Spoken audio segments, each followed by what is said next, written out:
देखो, बच्चा जब पढ़ता है ना तो माँ का काम क्या होता है, बच्चे के पास बैठती है, बच्चे को अच्छे से चैप्टर जो है एक्सप्लेन करती है, बच्चा वहाँ पढ़ता है। और बच्चा का नेचर क्या होता है, वो कभी भी स्थिर से नहीं बैठ के पढ़ता है, वो इधर उधर भागेगा, खाएगा पिएगा, हर थोड़ी देर के उठ कर अपनी जगह से भागेगा। माँ क्या करती है, जितना देर बच्चा पढ़ता है वहीं बैठती, फिर बच्चे को डांट लगाती है, फटकार लगाती है, फिर से उसको बोलती है चुपचाप बैठो पढ़ो, फिर उठ के जाना, इतना काम करो, फिर तुमको हम टॉफ़ी देंगे, बिस्कुट देंगे। मतलब हर तरह से उसको चाहती है कि बच्चा बैठ के पढ़ाई करे। आप देखो, जब महाभारत का युद्ध शुरू होने वाला था ना, तो उसके पहले श्री कृष्ण जो थे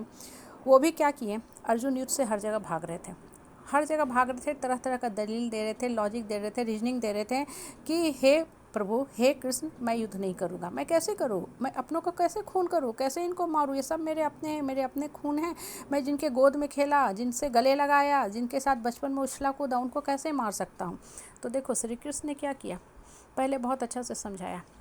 उनको गीता का पूरा ज्ञान दिया। एक शब्द ने बोला, नष्टो मोहा, नष्टो मोहा, जो लोग तुम्हारे दुख का कारण हैं, ठीक है, उनसे मुंह खत्म करो। क्यों उनको पकड़े हुए हो, गरम कोयले को क्यों पकड़े हुए हो, गरम तावा पे क्यों हाथ रख रहे हो। ये सब ऐसे लोग हैं जो तुमको हमेशा ही हमेशा आज तक कष्ट देते आए हैं, फिर इनको क्यों पकड़े हुए हो। उसके बाद अर्जुन तैयार हुए, युद्ध के लिए तैयार हुए, ठीक है, बहला के फुसला के ठोक पिटाई करके अर्जुन को श्री कृष्ण ने युद्ध के लिए तैयार करवाया, क्योंकि उनको अधर्म का अंत करना ही था। लेकिन श्री कृष्ण ने खुद बोला था कि हम भाई अस्त्र शस्त्र नहीं उठाएंगे, तो उनको तो एक माध्यम चाहिए ही चाहिए था, और सबसे अच्छा माध्यम अर्जुन थे, क्योंकि अर्जुन बहुत धुरंधर थे, तेज तरार थे।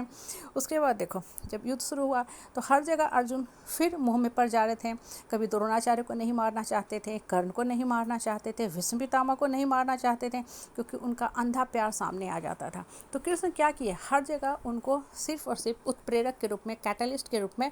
आग में घी डालने का काम किया, उनको उनका पास्ट याद कराते थे। क्यों नहीं कर्ण को तुम मारोगे, कर्ण निहत्था है, ठीक है, तो इस कर्ण ने भी तो तुम्हारे निहत्थे बेटे अभिमन्यु को मारा था, तब तुम क्यों नहीं मारोगे। तो अर्जुन का जो खून था और खौल गया, बीपी बढ़ गया, उसने उठा के कर्ण को मारा। अब देखो, गौर करो ना, तो ये जो छोटी सी बात है आपको हमको क्या शिक्षा देती है, आपको हमको अपने लाइफ का ना कंट्रोल, इसी तरह माइंड का कंट्रोल अपने हाथ में रखना है। अपना सारथी, अपना कृष्ण खुद बनना है, मन से बात करना है, आत्मा से बात करना है, ऊपर वाला सा ज्ञान लेना है। और जितना परिवार के लोगों से मन टूटता है टूटने दो, जितना ज़्यादा मन टूटता है, मन खुलता है, मन ऊपर वाला से जुड़ता है, और आपका मन स्थिर हो जाता है, आपका मन कहने लगता है कि तुम्हारा जीवन का मकसद,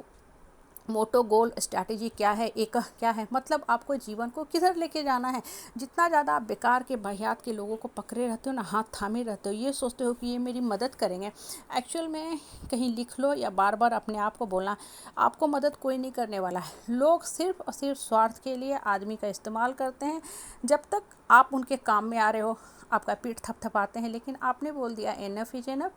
मेरा अपना भी जीवन है, दायरा है, लिमिटेशन है, बाउंड्री है, हम जीवन अपने शर्त पे जिएंगे, टर्म्स एंड कंडीशन पे जिएंगे, लाइफ का आका खुद बनेंगे, किसी को अपने लाइफ को कंट्रोल करने नहीं देंगे कि कोई मेरे ऊपर चढ़ के मुझे हाँके, पेट पपेट कठपुतली की तरह इस्तेमाल करे। ये लोग देखो चिढ़ जाएंगे, चिढ़ जाएंगे क्यों, क्योंकि आपने मुँह कैसे खोल दिया। ये लोग उम्मीद ही नहीं कर सकते हुए कि आप एक दिन इतना भी लंबा चौड़ा लॉजिक रीजनिंग के साथ इनको जवाब दे दोगे, इनको आईना दिखा दोगे। ये लोग चिढ़ जाएंगे, फिर आपके साथ ऑल उठेंगे, गलत बातें करेंगे, कन्फ्लिक्ट आर्गूमेंट करेंगे, ताकि आपका मनोबल टूटता जाए, और हर वो बात करेंगे जिससे आप जो हो नीचे की तरफ गिरते जाओ। जो परिवार में जहाँ आप रहते हो ना, देखो सबका साथ देना चाहिए, कॉम्प्रोमाइज़ करना चाहिए, सहनशील बनना चाहिए, लेकिन सबसे पहले अपने मन को खुश रखना चाहिए, अपने आत्मसम्मान को कभी भी नीचा नहीं गिराना चाहिए, उसको कभी भी ठेस मत पहुँचने दो। अपना जो मान सम्मान है उसकी रक्षा खुद करना सीखो। कभी भी ये सब चीज़ें जो है ना, हमको मान सम्मान दो, इज्जत दो, प्यार दो, वैल्यू दो, भीख में मत मांगो,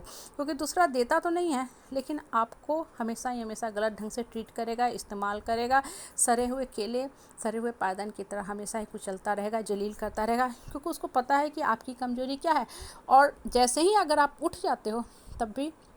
होगा क्या कि आप उनका काम नहीं करोगे, आप उनके काम में नहीं आओगे, तो उनकी अंदर की इच्छा क्या होती है कि आपका मनोबल तोड़ते रहें। अब आपका काम क्या है, आपका काम है अपने आप को काउंसलिंग खुद करना, अपने आप को खुद समझाना, अपना कृष्ण खुद बनना, अपना रथ को, जीवन की जो गाड़ी है उसको खुद खींचना, और ये कहना कि ये जो भी लोग मेरे बारे में फीडबैक दे रहे हैं, कमेंट दे रहे हैं, जो बातें कह रहे हैं सब बेकार है, बकवास है, मैं अपने जीवन का